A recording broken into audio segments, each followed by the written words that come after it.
તો જય માતાજી મિત્રો. આજે કોઈ ફેમિલી ને કહું, કેમ કે તમારા ભાઈને ફેસબુકમાં પણ આઈડી ચાલુ છે અને ઇન્સ્ટાગ્રામમાં પણ આઈડી ચાલુ છે અને યુટ્યુબમાં પણ આઈડી ચાલુ છે. તો મિત્રો, દરેક ફેમિલીને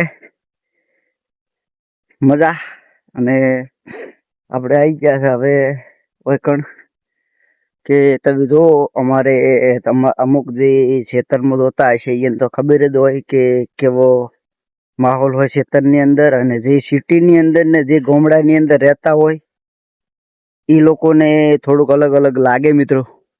તો જો આ ફુવારા હેડર હશે એટલી મજા આવે છે જોવાની કે જો તમે અમે તો કાયમ જોઈએ છીએ અને તમે કોક દિવસ જોતા હોય એટલે તમને બહુ આનંદ આવે કે યાર ફુવારા કેવો મસ્ત રીતે ના ફરે છે અને ખેતરની હરિયાળી કેટલી મસ્ત જોયા લાયક હોય છે. અને ખેતરમાં રહીએ એટલે તમને એક આનંદ અલગ રીતે નો આવે, અને સિટીમાં રહેતા હોય તો એક આનંદ અલગ રીતે નો આવે.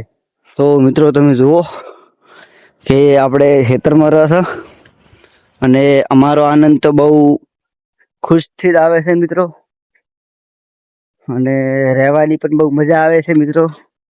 તમે ખેતરમાં રહેતા હોય કે સિટીમાં રહેતા હોય તો મિત્રો કોમેન્ટ કરજો.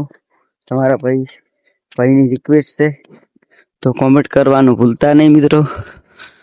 તો જો આ ટાઈપના કોઈ ખેતરની અંદર રસ્તા હોય છે મિત્રો, અને જે કોઈ માણસ રહેતો હોય ખેતરની અંદર એને તો ખ્યાલ હોય જ ગામડા માટે એનું કહેવું પડે છે. તો વિડીયોને લાઈક, શેર અને ચેનલને સબસ્ક્રાઈબર કરજો મિત્રો. કોઈ પણ ઇન્સ્ટાગ્રામ, ફેસબુક અને યુટ્યુબમાં જોતા હોય તો લાઈક, શેર અને કોમેન્ટ કરજો. જય માતાજી.